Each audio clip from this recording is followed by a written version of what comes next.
लघुत्तम समापवर्त और महत्तम समापवर्तक का बहुत ही अच्छा क्वेश्चन दिया हुआ है। क्वेश्चन हमसे कह रहा है कि यदि दो संख्याओं के बीच का अंतर 42 है और उनके लघुत्तम समापवर्त और महत्तम समापवर्तक क्रमशः 1729 और 7 है, तो उन दोनों संख्याओं का योग कितना होगा।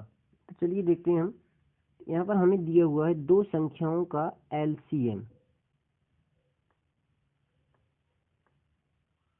1729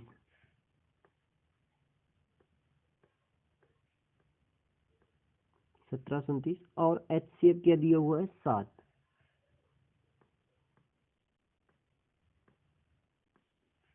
एचसीएफ दिया हुआ है हमें 7। तो संख्याएं क्या होंगी वह, तो हम मान लेंगे, देखिए एचसीएफ 7 दिया हुआ है तो हम संख्याएं मानेंगे 7 के गुणज में। तो हमारी पहली संख्या हम मान लेंगे कि पहली संख्या है 7x, दूसरी संख्या है 7y। ठीक है, यदि हमारा एचसीएफ 6 होता तो हम संख्या मानते 6x और 6y। अब देखिए क्वेश्चन हमसे कह रहा है यदि दो संख्याओं के बीच का अंतर 42 है, अब हमारी संख्या क्या हो गई 7x और 7y, तो इन दोनों के बीच का अंतर क्या दिया हुआ है हमें क्वेश्चन में। क्वेश्चन हमसे कह रहा है कि इनका अंतर है 42। तो हम लिखेंगे, देखिए 7x माइनस 7y बराबर क्या 42, यानी कि यहाँ से x माइनस y का मान क्या आ जाएगा, इसका मान आ जाएगा हमारे पास 6। ठीक है, तो ये हमारे पास आ गया है x माइनस वाई बराबर 6। अब हम यहाँ पर क्या करेंगे, और हमसे क्वेश्चन कह रहा है कि हमें क्वेश्चन में दिया हुआ है कि उन दोनों संख्याओं का एलसीएम क्या है 1729 है, यानी कि इन दो संख्याओं का एलसीएम क्या है 1729। तो हम 7x और 7y का एलसीएम निकालेंगे तो क्या आएगा हमारे पास, तो ये आ जाएगा हमारे पास 7xy इन एलसीएम इन दो संख्याओं का। और क्वेश्चन में हमें क्या दिया हुआ है इन दोनों संख्याओं का एलसीएम 1729। तो 7xy बराबर हो जाएगा 1729 के। अब देखिए यहाँ से हमारे पास x और y का मान क्या आ जाएगा, x इंटू वाई का मान आ जाएगा हमारे पास 247, यानी कि हम कह सकते हैं कि देखिए x इंटू वाई का मान है 247 और x माइनस वाई का मान हमारे पास है 6, यानी कि हमें दो ऐसी संख्याएं चाहिए है जिनका गुणा कितना हो 247 हो और उनका अंतर हो 6। तो देखिए हम अगले पेज पर देखते हैं, तो हमें क्या चाहिए कि x माइनस वाई बराबर चाहिए है 6 और x इंटू वाई बराबर चाहिए है हमें 247। यदि हम एक संख्या मान ले कि 1 है तो हम दूसरी संख्या क्या मानेंगे 7। ठीक है, क्योंकि इनका अंतर हमें क्या चाहिए 6।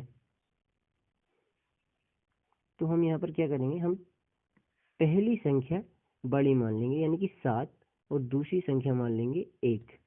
तो इन दोनों का अंतर हमें क्या चाहिए है 6, जो कि ये वाली शर्त को फॉलो करेगा। और दूसरी शर्त क्या है हमारी कि इन दोनों का गुणा कितना होना चाहिए 247। तो देखिए अब इन दोनों का गुणा क्या आ रहा है 8, तो हम और दूसरी संख्या लेंगे बड़ी, हम यहाँ पर 8 लिखेंगे तो हम यहाँ पर लिख देंगे 2। तो इन दोनों का अंतर क्या है 6। ठीक है, लेकिन गुणा क्या, अभी गुणा इनका 247 नहीं आ रहा है। तो ऐसे ही हम आगे बढ़ते जाएंगे, फिर हम बड़ी संख्या लेंगे थोड़ी, तो हम पहले लिखेंगे हम यहाँ पर, यदि हम मान लो यहाँ पर 15 लिखते हैं तो हमको यहाँ पर क्या लिखना पड़ेगा, यहाँ पर हम लिखेंगे 9। तो इन दोनों का गुणा क्या आएगा, इन दोनों का अंतर तो 6 है, लेकिन इन दोनों का गुणा 135 आएगा, अभी भी कम है 247 में। अब हम और आगे चलते हैं, तो हम अब यहाँ पर देखिए, यदि हम यहाँ पर लेते हैं 18 और यहाँ पर हम कितना लेंगे फिर 12, अंतर तो 6 है, लेकिन इनका गुणा क्या है,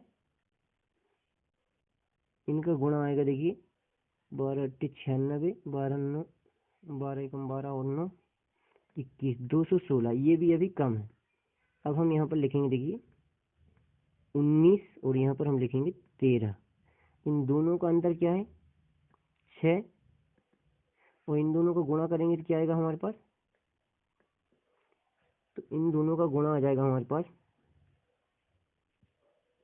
13 नंबर 117 और 13 एकम 13 और 11 24, इन दोनों का गुणा आ गया 247।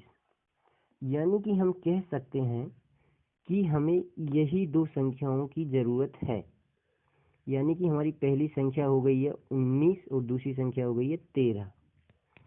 तो यहाँ पर हम x का मान मान लेंगे कि हमारा x है 19, ठीक है, और y है हमारा 13। तो देखिए हमारी ये वाली शर्त भी यहाँ पर फॉलो हो रही है, और इन दोनों का गुणा यानी कि हमारी ये वाली शर्त भी फॉलो हो रही है, 247 आ जाएगा, ठीक है।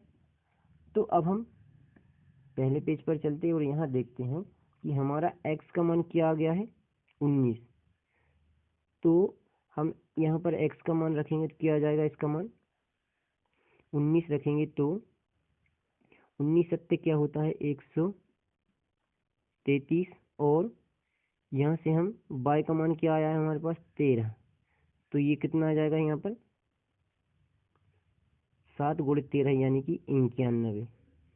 अब हमसे क्वेश्चन में पूछा है कि उन दोनों संख्याओं का योग कितना होगा, तो हम इन दोनों का योग कर देंगे तो हमारे पास इन दोनों का योग आ जाएगा 133 प्लस 91 यानी कि 224, यानी कि हमारा ऑप्शन बी सही हो जाएगा। यही हमारा आंसर है। वीडियो अच्छा लगा दोस्तों के साथ शेयर करें और चैनल को सब्सक्राइब करें। धन्यवाद।